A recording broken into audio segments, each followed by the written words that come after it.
Bonjour à tous et bienvenue au Gré des Vents. Aujourd'hui je vais vous faire la présentation de la Croix du Sud 3. Je vais d'abord vous parler de la partie historique et on attaquera la partie technique ensuite. Mais avant, générique.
Malgré que le bateau soit devenu une véritable figure emblématique du port de Cherbourg, il n'en est pas pour autant originaire. La Croix du Sud 3 est un Dundee langoustier construit à Camaret en 1934. Sa coque en chêne massif et son étrave relevée me laissent à penser qu'il a été conçu pour affronter des mers formées.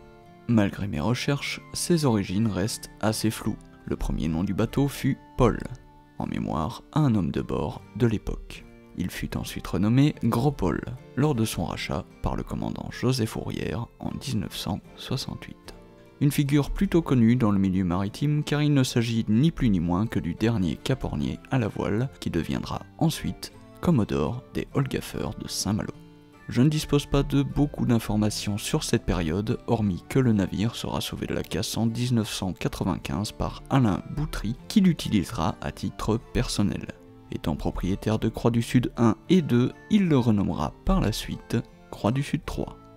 Monsieur Boutry avait des connaissances très poussées sur des voiliers traditionnels. Cependant, le bateau nécessitait des travaux importants. Il comprit alors que l'opération allait s'avérer plus complexe que prévu, car les travaux s'annonçaient très coûteux et difficiles. Le bateau sera alors en attente de travaux à gros frais, il lui faudra une rénovation totale.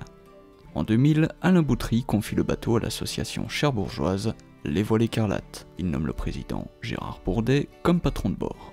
En septembre 2003, la ville de Cherbourg vote le rachat de la Croix du Sud 3. Le met à disposition de l'association et nomme le président non plus comme patron de bord mais comme patron du bateau. Pour comprendre la différence, pour simplifier, le patron de bord est un peu comme le capitaine en second et le patron du bateau serait le capitaine. En octobre de la même année, le bateau subit une réparation complète, le sauvant d'un triste destin car ce bateau est l'un des derniers bateaux de pêche à la langouste du siècle dernier. 2 jours plus tard, Gérard Bourdet reçoit sa lettre de commandement de la main de Bernard Cazeneuve, qui était encore à ce moment-là maire de Cherbourg. La Croix du Sud 3 fera sa première représentation publique en 2001 lors de la première édition de la Semaine du Golfe, une fête maritime se déroulant dans le golfe du Morbihan en Bretagne. Le bateau est reconnu BIP, signifiant bateau d'intérêt patrimonial. Il est également lié à l'association des Holgaffeurs de Saint-Malo où il possède son coffre, encore au nom de Gros Paul, comme vous pouvez le voir sur ce cliché avec Jean-Pierre Gesmar, l'un des patrons de bord de la Croix du Sud 3. Sur le bateau, on pourra également remarquer sur le bout dehors une plaque circulaire frappée du sceau des Holgaffeurs. Aujourd'hui, le bateau appartient toujours à l'association Les Voiles Écarlates qui embarque des publics en difficulté. Une association dont je fais partie, mais la résumée est assez complexe donc je ne me permettrai pas d'en parler moi-même. Pour cela, je vous ai mis un lien en description menant à leur site internet, n'hésitez pas à aller voir si cela vous intéresse. Les yeux les plus affûtés d'entre vous auront sûrement remarqué que le logo de la chaîne est justement inspiré d'une partie du gréement de la Croix du Sud 3, avec sa trinquette écarlate, sa grand voile blanche, et le pavillon national qui, normalement, se trouve à la poupe. Mais vu que j'ai que la moitié du gréement, je souhaitais quand même qu'il figure sur le logo, donc je l'ai mis sur le grand mât. On n'est jamais trop chauvin. Et comme disait De Funès... C'est ça la France, la France.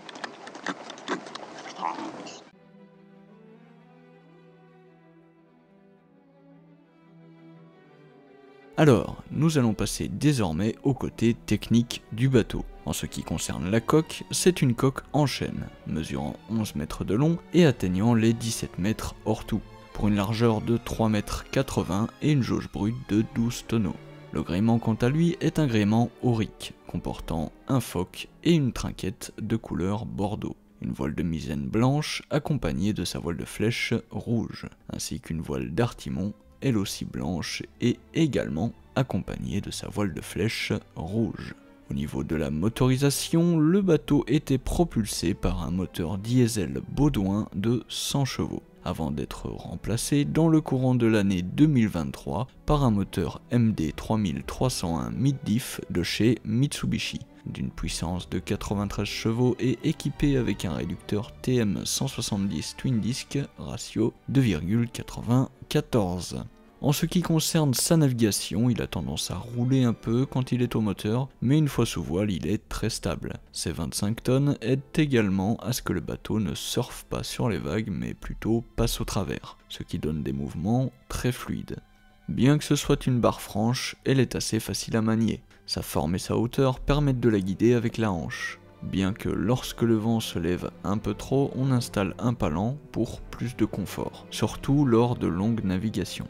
Une fois toute la toile établie, il se montre assez puissant à la voile. Pas forcément rapide, car ce n'était pas le but recherché, c'était un bateau de pêche, pas de course, mais puissant. Sa surface de toile lui permet d'avancer correctement, même avec peu de vent. Sauf quand c'est pétole, là c'est pareil pour tout le monde. Comme tout gréement aurique, il est plus à l'aise au près ou au travers plutôt qu'en vent arrière, même si pour un gréement aurique, il se défend plutôt bien au grand largue. Pour conclure, je vais en profiter pour vous donner quelques infos pratiques à propos de la chaîne. La section communauté est désormais active. Vous pouvez retrouver cet onglet sur l'accueil de la chaîne, juste ici. Si vous souhaitez me montrer votre soutien et également être notifié sur les infos des prochaines vidéos, je vous invite à vous abonner à la chaîne et d'activer la petite cloche des notifications en sélectionnant toutes. Cela vous notifiera lorsque des infos seront postées dans la section communauté, ainsi que de la sortie des nouvelles vidéos. C'est le seul moyen de soutenir la chaîne car il n'y a pas et n'aura jamais de système de soutien financier, car je ne fais pas ça pour l'argent, mais par passion. Cependant, il se peut que vous voyiez des pubs. Si j'ai choisi de ne pas générer d'argent avec mes vidéos, ce n'est pas le cas de YouTube, qui en veut toujours plus et met de plus en plus de pubs sur les vidéos. Je n'ai aucun moyen de les retirer. Pour ceux qui sont restés jusqu'au bout de la vidéo, je vous remercie de m'avoir écouté jusqu'au bout et on se retrouve dans la prochaine vidéo qui, normalement, devrait traiter de la frégate Standard ainsi que du commandant Vladimir Martus. Je publierai certainement dans la section communauté le planning de publication des vidéos, ou tout du moins ce que j'ai prévu de faire au long terme. Quel format, sujet que je prévois d'aborder, de quel bateau je parlerai, etc. etc. Merci à tous et que les vents vous soient favorables.